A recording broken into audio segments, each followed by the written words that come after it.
Welcome to Living Waters podcast by Pastor John from Jiva Jyoti Ministries. Now let's listen to the word. It's been a few weeks now. We have been looking into the Word of God to know what does it mean to seek the kingdom of God and His righteousness. What does it mean to be in the kingdom of God?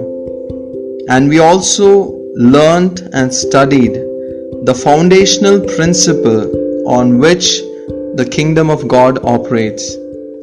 In John 1 it says, "Yet to all those who received Him, to those who believed in His name, He gave the right to become children of God."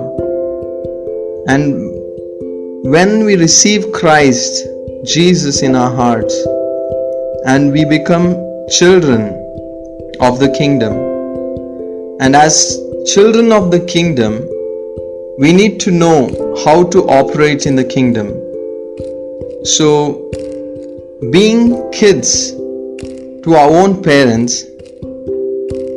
being a kid to our own parents, we know how to operate in our house, how to operate in our families. We go to our father, we go to our mother and ask what we need, and we also know what are the restrictions of the house, what are the guidelines by which I am going to be answered, and I know how the house operates.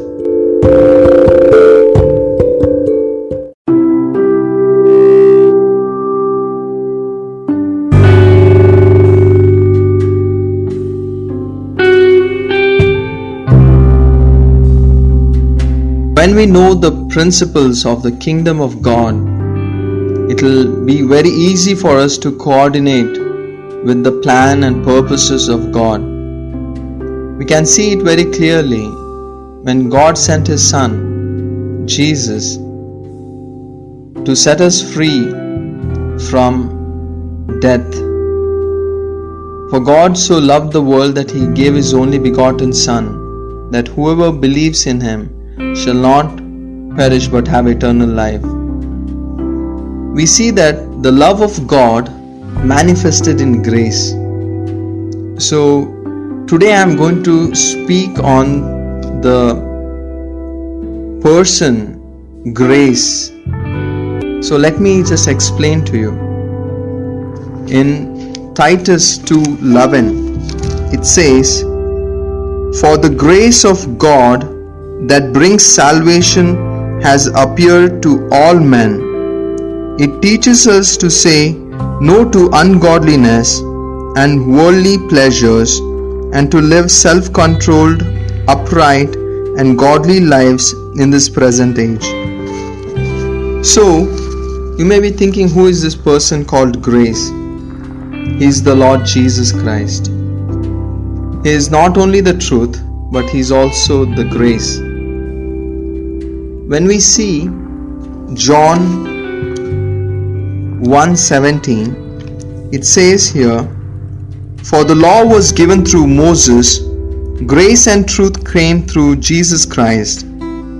No one has ever seen God, but God, the one and only, who is at the Father's side, has made Him known." So, side has made Him known. So when we see that all the servants of the word, the prophets, the kings, and all those who revealed the coming of the Messiah, who foretold the coming of the Messiah, they were all servants of the kingdom. They were not sons. They didn't have the revelation of sonship. And also, we can see that whomever the Son sets free is free indeed. And Jesus said, "I am the way, the truth, and the life. No one can come to the Father except through me."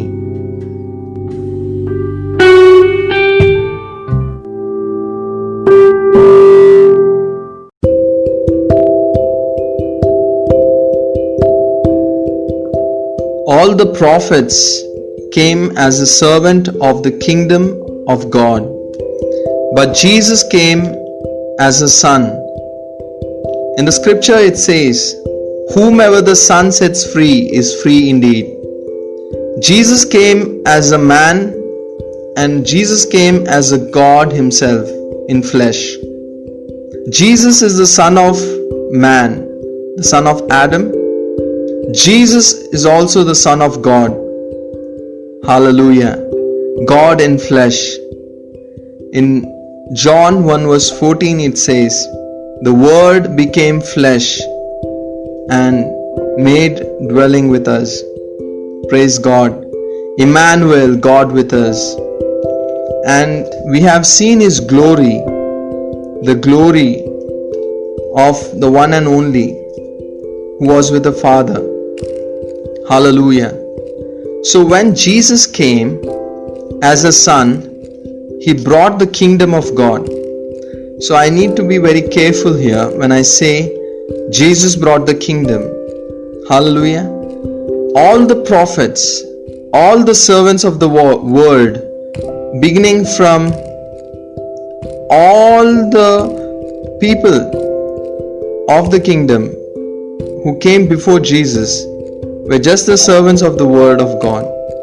But Jesus Himself was the Word of God, who became flesh and made dwelling among us. And Jesus brought the fullness of the kingdom of God on earth. When we look, the ministry of John was to introduce Jesus. He was voice in the wilderness, a voice to make straight paths for the Lord. The Lord, the God of Israel, who is about to visit them. Hallelujah. When John was preaching the word, he said, the kingdom of God is near. Hallelujah. But Jesus brought the kingdom Himself. Hallelujah.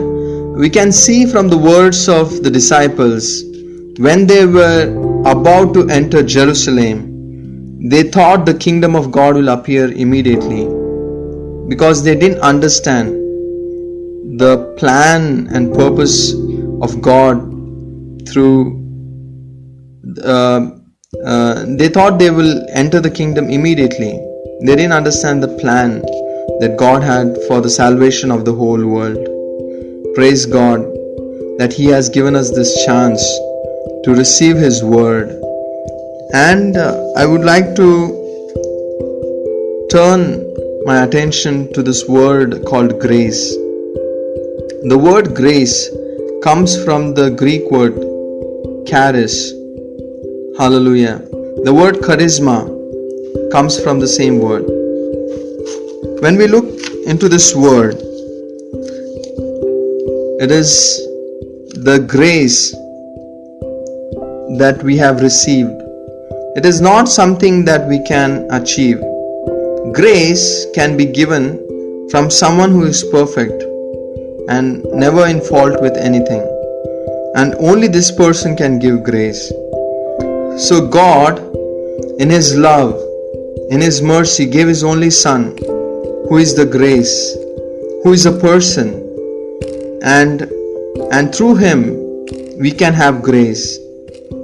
Hallelujah.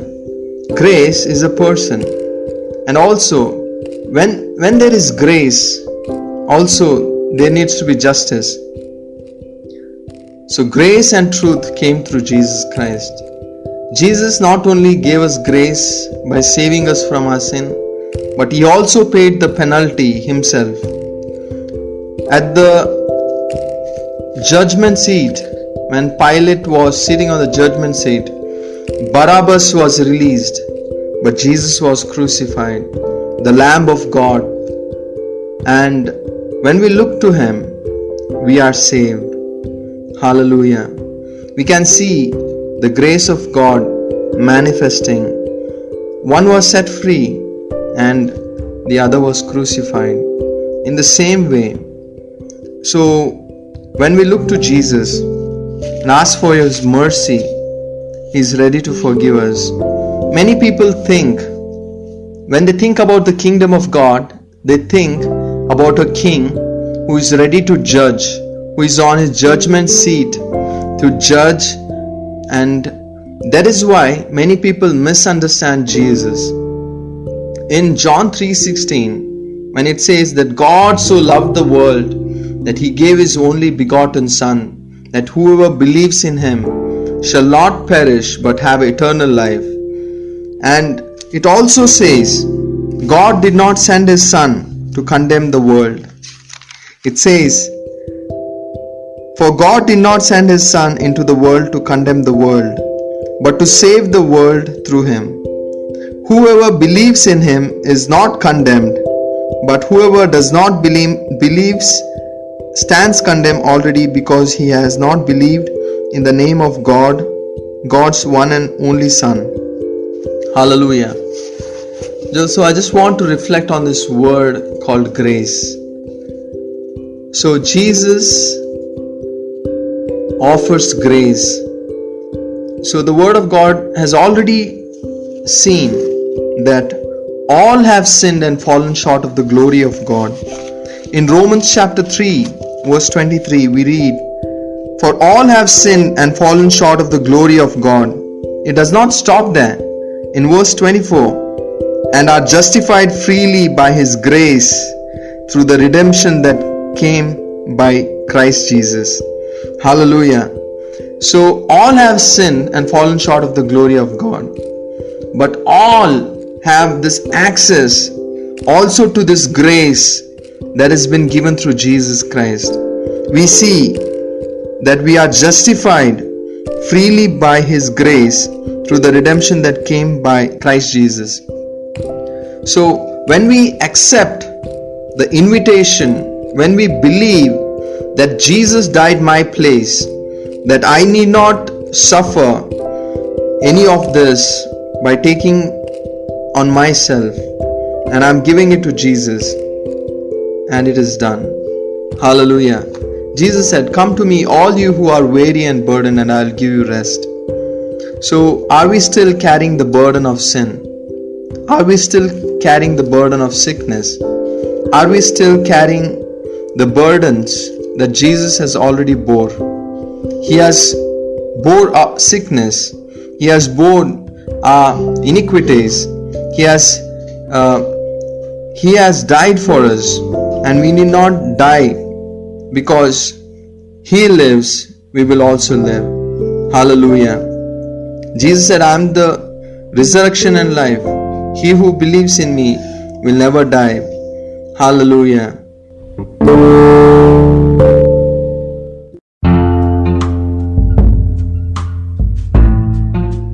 Because he lives, we will also live. And this is the grace that God has given us, that we need to believe in him, and so that we may not suffer the judgment that is about to come. We have been given this grace, this way. This is the way out. Jesus said, I am the way, the truth, and the life. Many of us have listened to this benediction, and when the service gets over in a church, we listen this benediction. May the grace of our Lord Jesus Christ and the love of God and the fellowship of the Holy Spirit be with you all.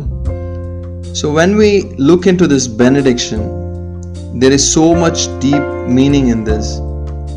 So anything that we receive from God, Jesus is the way, the truth, and the life. We cannot go to the Father and stand before him, because all have sinned, and our righteousness is like filthy rags before God.